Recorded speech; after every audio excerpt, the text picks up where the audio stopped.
அன்பார்ந்த ஸ்ரீ குபேரன் டிவி நேயர்களுக்கு கிருஷ்ணன் ராஜகோபாலன் காலை நல்வணக்கத்தை தெரிவித்துக் கொள்கிறேன். ஐப்பசி மாத ராசி பலன்களை பார்க்கும்போது ஐப்பசி மாதம்ன்றது 1ஆம் தேதியில் 30 தேதி வரைக்கும் உள்ள ஐப்பசி மாதம். அக்டோபர் 18ஆம் தேதியிலிருந்து நவம்பர் 16ஆம் தேதி உள்ள இடைப்பட்ட காலம்தான் ஐப்பசி மாதம் சொல்லக்கூடியது. இந்த சுபகிருத வருஷத்தில் தொடர்ந்து நல்லதே நடக்கக்கூடிய ஒரு அமைப்பு தோற்றத்தை நவகிரக நாயகர்கள் தோற்றுவித்திருக்கிறார்கள். தற்பொழுது சனீஸ்வரர் சுபகான் நன்னா அருமையாக செயல்பட ஆரம்பிச்சிட்டார். உத்வேகம் பிறந்திருக்கு. மலமலான்னு எல்லா தொழில்களும் முடங்கி போனதெல்லாம் விளக்கம் வரும். அரசுகள் விழித்து கொள்ளும். மக்களுடைய ஒரு புத்துணர்ச்சி வரும். உடம்பில் வலு வரும். நோயற்ற வாழ்வு சொல்லக்கூடிய அமைப்பு உருவாகும். சமுதாயத்தில் எல்லா இடத்துலையும் இனம் புரியாத ஒரு மகிழ்ச்சி வரும், தெம்பு வரும். அதே சமயத்தில் நோய் நொடிகள்லாம் எங்கே இருக்குதுன்னு தெரியாமல் காணாமல் போயிடும். இப்படி ஒரு சமுதாயம் உள்ள இந்த அமைப்பை சனீஸ்வரர் துவங்கி விட்டார். குரு இந்த ஐப்பசி மாதம் 30ஆம் தேதி அந்த அளவிலே தான் குரு சுபமாக ஆவார். மக்கரத்திலிருந்து முறிவடைந்து எல்லாம் பலம் உள்ள ஆகிடுவார். கவலையே இல்லை நமக்கு. ஐப்பசி மாத பலன்கள் சொல்கிறதுக்குன்றது அளவில்லாத சொல்லலாம். அப்போது இதெல்லாம் நாட்டில் இதெல்லாமோ நடக்கிறது, அது எல்லா காலத்திலும் உள்ளது. ஆனால் அது சமாளிக்கக்கூடிய ஒரு பக்குவம் நமக்கு வரணும்னா மற்ற விஷயங்கள்லாம் நமக்கு எல்லாம் நல்லா நடந்தால் தானே அது சரியாக போயிடும். அது இருக்கத்தான் செய்யும். இந்த கர்ம பூமின்னா இதெல்லாம் இருக்கத்தான் செய்யும். பிரச்சனைகள் இல்லாத சமுதாயம் இருக்க முடியாது. பிரச்சனைகள் தோற்றுவித்தாலும் கையாளக்கூடிய ஒரு தன்மை, இயல்பு, ஒரு அறிவுத்திறன் மக்களிடத்திலே நன்னா வந்துடும். அதை பற்றி பிரச்சனையே இல்லை.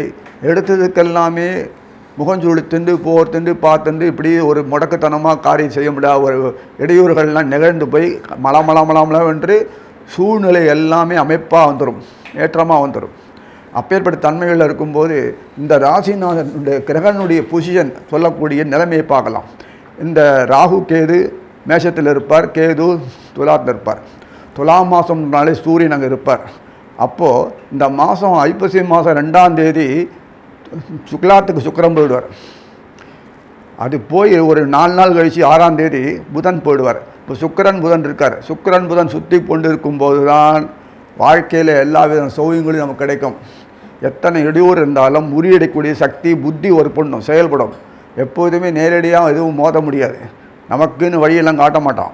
நமக்கு புத்தி செயல்பட்டாலே போதும். நம் ஞானத்தில் நம்ம எல்லா விஷயத்தையும் நம்ம எளிமையாக சுலபமாக வலி நோவின்றி செய்து முடிச்சிடலாம்.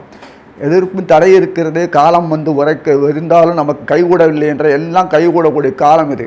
இப்பேற்பட்ட ஒரு பொன்னான காலத்தை தவற விடாதீங்க. 2ஆம் தேதி ஐப்பசி 2ஆம் தேதின்றது 19ஆம் தேதி அக்டோபர் துலாத்துக்கு சுக்கிரன் போவார். அடுத்தது ஒரு 4 நாள் கழித்து 6ஆம் தேதி ஐப்பசி 6ன்றது 23ஆம் தேதி அக்டோபர் துலாத்துக்கு புதன் போயிடுவார். புதன் சுக்கிரன் அந்த மாதம் சூரியனுக்கு இருக்கார். எதுக்கே கேது உட்கார்ந்துருக்கார். இந்த லக்ஷ்மணத்தில் 8ஆம் தேதி ஐப்பசி 8ஆம் தேதி, அதாவது ஐப்பசி 8ஆம் தேதி 25ஆம் தேதி அக்டோபர் 25ஆம் தேதி சூரிய கிரகணம் வரும். ராகு சந்திரன் நிற்கிற நட்சத்திரம் சுவாதி. அப்பேற்பட்ட சுவாதி நட்சத்திரம் நிற்கும் சந்திரன் ராகு நட்சத்திரம் நிற்கிறார். கொஞ்சம் அசுரர்கள் கை தூக்குவார். உங்கள் சவாலே சமாளி அப்படின்ற அளவுக்கு நமக்கு ஒரு தைரியம் வந்துடும். ஏன்னா பகவான் கூடயே இருக்கார். அந்த சமயத்தில் இருக்கும்போது சந்திரன் கூட இருக்கார். அதே சமயத்தில் இருக்கும்போது அந்த ஒரு அமைப்பில் இருக்கும்போது ஒரு பெரிய விஷயங்கள் நடக்கும். சனீஸ்வரர் வக்கரம் இல்லை, சந்தோஷமான விஷயம். அதே மாதிரி குருவும் வக்கரம் இந்த மாதத்துலேருந்து போயிடுவார். வக்கரம் ஃபுல்லாக முடிவடைஞ்சிருது. செவ்வாய் மீனத்தில் இருக்கார். செவ்வாய் தன்னுடைய பார்வையை சனீஸ்வரன் மேலே 8ஆம் பார்வையாக சனீஸ்வரர் தொடர்ந்து பார்க்குறார். சனீஸ்வரர் குருவை தொடர்ந்து பார்க்குறார். அதே சமயத்தில் ராகு கேது எப்படி இருந்தாலும் நிற்கிற நட்சத்திரங்கள் சுபர் நட்சத்திரம் ராகு நிற்கிறார். பரணியிலையும் இவருடையும் வெறும் சுவாதியில் நின்னால் கூட, இந்த சந்திரன் நின்னால் கூட, இந்த கேது நிற்கிறது குருவோட நட்சத்திரம், சுபர்கள் நட்சத்திரம். அதனால் நமக்கு எல்லாம் ஏற்றமாகவே வரும். ஒரு எதிர்ப்பு இருந்தால் தான் விசைப்பு பலன் கிடைக்கும். அந்த எதிர்ப்பு இருக்க தான் நமக்கு பொறுத்த வரைக்கும் ஒரு செயல்பாடு கூடிய தன்மை வரும், ஒரு ஈர்ப்பு வரும். அதனால தான் இப்போ நல்ல விஷயமா இருக்குது. அட்டகாசமான ஒரு மாதம் இது, சிறப்பான மாதம் ஐப்பசி மாதம். துஷ்டத்தன்மையெல்லாம் எல்லாம் விலகி போயிடும். எத்தனை விதமான யோகங்கள் வரும் தெரியுமா உங்களுக்கு? இந்த விருச்சிகத்துக்கு மாத கடைசியில் 23ஆம் தேதி இந்த அதாவது அந்த விருச்சிகத்துக்கு புதன் ஐப்பசி 23ஆம் தேதி மாத கடைசியில் போன பிறகு அங்கேருந்து புதனும் செவ்வாய் ராசி பரிந்து பண்ணுவாங்க. இதெல்லாம் வருது எனக்கு. எவ்வளோ எல்லா நகரங்களும் ஒருத்தருக்குள்ளும் தொடர்பு கொள்ளக்கூடிய அமைப்பு இது எல்லா காலத்துலேயும் வராது. எல்லோரும் நற்பயன் கிடைக்கிறது. இப்படி இனிமேல் பார்க்கும்போது நம்மளுடைய ராசி பலன்களை ஒன்றாக பார்ப்போம். அன்பார்ந்த மீனராசினியர்களே, மீனம் மோட்சஸ்தானம் அப்படின்னு என்ன அர்த்தம்? நம்மளுடைய செயல்பாடுகளை திருப்தியாக முடித்து அனுபவிக்கக்கூடிய காலம் அர்த்தம். உடனே மேலே போன வச்சுக்காதீங்க. அதுக்கு காலபூஷணம் பண்ணுறது பிறகு அதுதான் கர்மங்களை தீர்க்கிறது. கர்மங்களை தீர்க்கவே முடியாது. அன்னன்னைக்கு திருப்பி பசிக்கும், தூங்கும், உழைக்கும், அன்னன் பிரச்சனைகளை சமாளிச்சுட்டே இருக்கணும். அன்எண்டிங் ப்ராசஸிங் தான். There is no end at all. மூச்சு நின்னால் தான் கர்மம் நினையும். அப்போது தொடர்ந்தே அடுத்தடுத்து தொடரும். ஸோ கர்மங்கள் கூடிய அநேகமாக பூர்த்தியாகி சிறப்தியாக முடிக்கக்கூடிய காலம்தான் அது அமைப்பு. மீனத்துக்கு பொறுத்த வரைக்கும் சிறப்பாக செயல்படுகிற குருவானவர் அங்கேயே கர்மஸ்தானாதிபதி ஜென்மத்திலே உட்கார்ந்துருக்கார். அவ்வளோதான். அவர் தானே கர்மங்களுக்கு அதிபதியாக இருந்து செயல்படுத்தி முடிக்கணும். வெறும் சனீஸ்வரம் கொடுத்தா நாக்க வைக்க வேண்டியது தான். அச்சம் பண்ண முடியும். செயல்படணுமா வேணாமா? அதுக்கெல்லாம் சோர்ஸ் ஆஃப் இன்கம்லேருந்து மெட்டீரியல்லேருந்து எல்லாம் டீம் ஒர்க் பண்ணுறதுக்கு எல்லாம் குரு தான் கொடுக்கணும். ஆசீர்வாதம் பண்ணி வழி பண்ணி சொல்லி தளங்கள்லாம் முடிக்கிறதுக்கு குரு தயவு இல்லாத ஒன்றுமே பண்ண முடியாது. அப்போ குரு அங்கேயே உட்காந்து எல்லாருக்கும் நல்லது பண்ணுறார். அட்டகாசம் பார்த்து நேராக தன்னுடைய களத்திரம் பார்க்குறார். களத்திரம் இடா சொல்லக்கூடிய அங்கே இருக்கார். அங்கே துலாம் மாதத்தில் ஆரம்பத்தில் முதல்ல புதனும் சுக்கிரனும் உட்கார்ந்தார். அப்போ 2ஆம் தேதி பிறகு 6ஆம் தேதி பிறகு அங்கேருந்து எல்லாம் ஒருத்தராக புதனும் சுக்கிரனும் அந்த 8ஆம் வீட்டுக்கு வந்துடுவாங்க. மீனத்துக்கு 8ஆம் வீட்டில் வந்துடுவாங்க. அப்படி பார்க்குறது மொத்த மறைவு ஸ்தானத்தில் வந்துட்டாங்களே. 2ஆம் வீட்டில் ராகு உட்காந்துருக்கான். 8ஆம் வீட்டில் கேது உட்காந்துருக்கான். செவ்வாய் மீனத்துக்கு 2ஆம் வீட்டு அதிபர் பாக்யாதிபதி செவ்வாய் அழகாக அவங்க மீனத்துக்கு 4ஆம் வீட்டில் உட்காந்துருக்கார். 4ஆம் வீட்டில் உட்காந்துட்டு ஐனசைன அந்த போகாதிபதியும் லாபஸ்தானம் வந்து சொல்லக்கூடிய சனீஸ்வரரை செவ்வாய் தன்னுடைய பாறையில் பார்க்குறார். இப்போ தனாதிபதி பாக்யாதிபதி தானாக மண்ணுக்கு வந்து மறைவு ஸ்தானத்தில் உட்காந்துக்கூடிய அந்த லாபத்தில் உட்காந்துருக்கு சனீஸ்வரர் பார்க்குறாருன்னா உங்களை பொறுத்த வரைக்கும் ஆட்டோமேட்டிக் சனீஸ்வரர் குரு மீனத்தில் அமர்ந்த ஜென்மத்தில் உட்கார்ந்த குருவை பார்க்குறாருன்னா உங்களுக்கு எப்படி வராத இருக்கும்?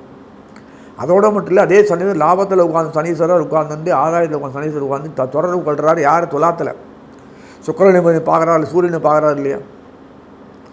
சூரியன் வந்து உங்களுக்கு எத்தனாம் வீடு அதிபதி? 6ஆம் வீடு அதிபதி.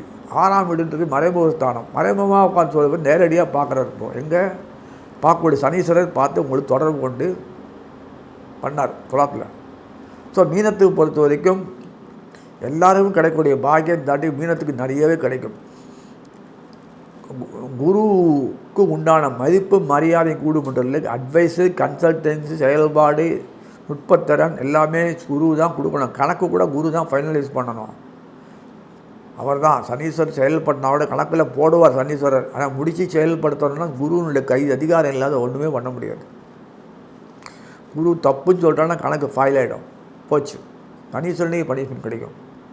அப்பேற்பட்ட குருவானவர் சந்தோஷமான சுருக்கமான முடிவெடுக்குது செயல்பட்டார்னா இந்த மாதம்தான் ஐப்பசி மாதம்தான் ஜம்முன்னு ஆகிட்டார். இது வரைக்கும் என்னடா நான் இல்லாத என்ன பண்ணீங்க கேட்குற மாதிரி சொல்லிட்டு கலங்கரப்பெல்லாம் பராமரி பண்ணி மாட்டை தூக்கி மறுபடியும் உணர்ந்துவார். ஸோ நாடு ஷேப்பாகிடும். எவ்வளோ ஃபாஸ்ட்டாக வரப்போகுது ஐப்பசி மாதத்தில் நீங்கள் பார்க்க போகிறீங்க. நம்ம சுற்றுள்ள நாடெல்லாம் பிளாக் பண்ணிவிடுவார். நம்ம நாடு தான் நல்லா உயர்ந்து வரப்போகுது. அதுதான் விட எப்போ இந்த ஐப்பசி மாதம் சொல்லக்கூடிய இந்த அமாவாசை வந்துன்னா கிரகண பீரியட் முடிஞ்சோம்னா பாருங்கள் எப்படி நடக்க போகிறது பாருங்கள். உள்நாட்டில் ஸ்திரமான அரசு வரணும். சும்மா ஏமாத்துகிற அரசுகள்லாம் உட்காந்து கூத்தரிச்சிட்டு இருக்குங்கெல்லாம். இப்போ வேறு வழியில் சொல்ல வேண்டியிருக்கு. இப்படியே போட்டு காலத்தை ஓட்டினா எவ்வளோதான்? எப்படியும் நம்ம நாட்டு மக்கள் தான் இப்படியே போனால் என்ன அர்த்தம்? அவருக்கு வழி பண்ணணும். இல்லை சதிகார கும்பல் சத்தம்னா பண்ணி நிறைய கும்பல் கையாளுறதுக்கு முடியாத ஒரு அரசாங்கம். எத்தனை அரசாங்கம் இருக்குது? அதிகம் துணைக்க போகிறதுங்க. அதுதான் ரகசிய விஷயங்கள்லாம் வெளியில் வேணாம். அது நடக்கக்கூடிய விஷயங்களுக்கெல்லாம் ஒரு மாற்றம் ஏற்படமா வேணாமா, அதுக்கெல்லாம் இந்த மாதத்துலாம் ஒரு முடிவு கட்டுறார் குரு. எப்போ சுபராயிட்டார், பழையபடியே வலுவோடு வந்துட்டார். அதே சமயத்தில் சனீஸ்வரன் வலுவோடு வந்துட்டார். சனீஸ்வரன் குரு தொடர்பு வந்ததுனால நடக்கக்கூடிய காரியங்களில் இந்த பங்குனி மாதத்தில் சனீஸ்வரன் மேலே இது கும்பத்துக்கு ஒரு காலம் வரைக்குமே நீங்கள் பார்க்கலாம் நடக்கக்கூடிய விறு நடக்கும். ஸோ இந்த மாதம் பங்குனி மாதம் சொல்லக்கூடிய இந்த மாதத்தில் மீனத்தில் இருக்கிற குருவானவர் எஸ்டாப்ளிஷ் பண்ணுவார், செயல்படுத்தி நிற்பார், செய்ய வேண்டிய பணிகளை சிறப்பாக முடிச்சிடுவார். ஆதாயம் ஒன்று நிறைய தாராளம் கிடைக்கும், ஒரு பிரச்சனையும் இல்லை. ஒரு திருப்தி மனநிலை வாழ்க்கையில் வருதுன்றது யாருக்குமே வராது. இது அப்படியே அதான் திருப்தி கிடைக்கும். வீடு வசதி கடன் தாவெல்லாம் குறையும், அதுக்கு உண்டான வருமானங்கள் வந்து அது சீர்பட ஆரம்பிக்கும். கடன் கொஞ்சம் கைக்குள் அடங்கி நிற்கும், வருமான இனம் பெருகும். அது தகுந்த மாதிரி உங்களுக்கு வேலை வாய்ப்புகள் பெருக்கிறதுனால நீங்களும் கன்சல்டன்சியாக இருக்கிறதுனாலே, சங்கக்கூடினாலும் மேனேஜ்மெண்ட்டில் டாப் லெவலில் இருக்கிறதுனாலையோ அட்வைஸ் பண்ணுறாலும் நீங்கள் ஆசிரியராக இருக்கும் குருவாய்த்தோ எல்லாத்துலேயும் ஒரு அந்தஸ்து உள்ள ஒரு பெரிய போஸ்ட்லாம் இருப்பீங்க. நீங்கள் எல்லாமே எப்போதுமே சொந்தமாக வசதி வாய்ப்புகள் இருந்தால் கூட, இண்டஸ்ட்ரி இருந்தால் கூட தாராளமாக ஒரு போஸ்ட்டில் ஆரம்பித்தார். எல்லாத்தையுமே கவனிக்கிறதுக்கு உண்டான வசதிக்கு கைடன்ஸ் பண்ணிட்டு இருப்பீங்க. உங்களுடைய ஒரு ஆர்டர் இல்லாமல் உங்களால் யாராலையும் ஒன்றும் பண்ண முடியாது. அப்பேற்பட்ட கௌரவ போஸ்ட் வந்து செயல்படுத்த ஒரு தரமான அதிகாரிகள்லாம் இருப்பீங்க. நீங்கள் எதுவுமே உங்களுக்கு ஒரு குருனாலே நமக்கு ஒரு மதிப்பு மரியாதையும் கொடுக்கும். அதுக்கேற்ற மாதிரி தான் இந்த மாதம் ஃபுல்லாக உங்களுக்கு இருக்குது. பகைவர்கள் இத்தனால இருந்தாலும் பின்பமாக குத்திருந்தானுங்க, முன்பக்கமே குத்திருந்தானுங்க. இந்த ஆர்ப்பாட்டம்லாம் அடியோடு போய் பகையினங்கள்லாம் காணாமல் போயிடுது. ஆற்றுல அடிச்சுன்னு போகிற மாதிரி எல்லாம் காணாமல் போயிடும். ஆச்சரியமாக இருக்கும். நடக்கக்கூடிய விஷயங்கள் சம்பவங்கள்லாம் திடுக்கிடு சம்பவங்கள்லாம் இந்த மாதம் நடக்கும். ஆனாலும் உங்களுக்கு கௌரவத்தை பாதிக்கிற அளவுக்கு ஒன்றுமே கிடையாது. அது உங்களுக்கு கௌரவமாக கொடுக்கும். நடக்கக்கூடிய சம்பவங்கள் அனைத்தையுமே நடக்கக்கூடியது ஐப்பசி மாதம் 8ஆம் தேதி பிறகு கொஞ்சம் காலம் வரைக்கும் கொஞ்சம் அப்படி தான் இருக்கும். ஆனால் அதுக்குள்ளே வரக்கூடிய ஏற்றம் சரியாக இருக்கும். சீரமைப்பு பணி அது சொல்லுவேன், அவ்வளோதான். அரசாங்கத்திலேயோ மக்கள்லேயோ ஆட்சியிலையோ நடக்கக்கூடிய விஷயங்கள்லையோ இண்டஸ்ட்ரியிலையோ எல்லாத்துலேயுமே நகர புனரமைப்பு அப்படி சொல்லக்கூடிய விஷயத்தைங்களையோ எல்லாத்துலேயுமே பராமரித்து இதில் ஒரு சீரமைப்பு அமைங்கி சிறப்பாக அமைப்புக்கூடிய காலம் இது. அதனால் வெளிவட்டாரத்தில் பொறுத்த வரைக்கும் கொஞ்சம் அப்படி இப்படி இருந்தால் கூட நமக்கு நடக்க வேண்டிய நல்ல விஷயம் கெட்ட விஷயங்கள்லாம் சொல்லக்கூடிய நல்ல விஷயங்கள் எல்லாமே ஏற்றமாக தான் இருக்கும். காலத்தில் நடக்க வேண்டியதெல்லாம் நல்லா நடக்கும். நீங்கள் தான் கௌரவமாக எல்லாத்தையும் நடத்துவீங்க. நடத்தக்கூடிய விஷயங்கள் கௌரவத்தை பாதிக்கக்கூடிய விஷயம் ஒன்றுமே கிடையாது. உங்களை கௌரவத்தை கொடுக்கக்கூடிய விஷயங்கள் தான் நடக்கும். இத்தனை நாளாக பாதிக்கக்கூடிய விஷயங்கள் தான் இருந்து அவமானம், அசிங்கம், கேடு, அவக்கேடு, நாசம் பண்ணி இதெல்லாம் பண்ணியிருந்தானுங்க. கோயில் தர்ம பரிமாறலாம் ஒன்றுமே இல்லாத போய் நாசம் பண்ணிட்டு இதெல்லாம் பண்ணமே அது ஏற்றமே அதுக்கு இடமே கிடையாது. கிஞ்சித் இடமும் கிடையாது, கொஞ்சம் கூட இடம் இல்லை. அவ்வளோ சுபரமாக இருக்கும், ஆச்சரியமாக இருக்கும். இப்படி இருந்தது இப்படி ஆய்ந்துருக்கு, ஆச்சரியமாக இருக்குது. துவேஷங்கள்லாம் இருந்தது. இங்கே நம்ம நாட்டில் துவேஷம் வராது.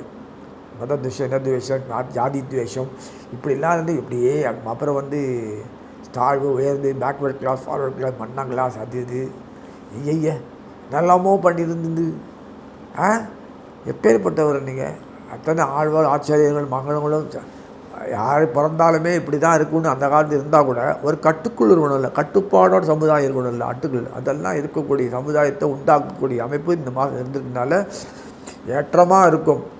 உங்கள் வாழ்வு ஏற்றம் மட்டுமில்ல, எல்லாரையும் வாழ்த்தி வணங்கி ஏற்றக்கூடிய அமைப்பில் நீங்கள் உண்டாக்கி எங்களையும் வாழ வச்சிருந்த ஊருக்கு நன்றி சொல்லி அமைகிறேன். ஸ்ரீ குபேரன் டிவியை பார்த்தமைக்கு நன்றிகள். மேலும் இது போன்ற தகவல்களை தெரிந்து கொள்ள ஸ்ரீ குபேரன் டிவியை சப்ஸ்கிரைப் செய்யுங்கள். மறக்காமல் பெல் ஐக்கானை கிளிக் செய்யுங்கள்.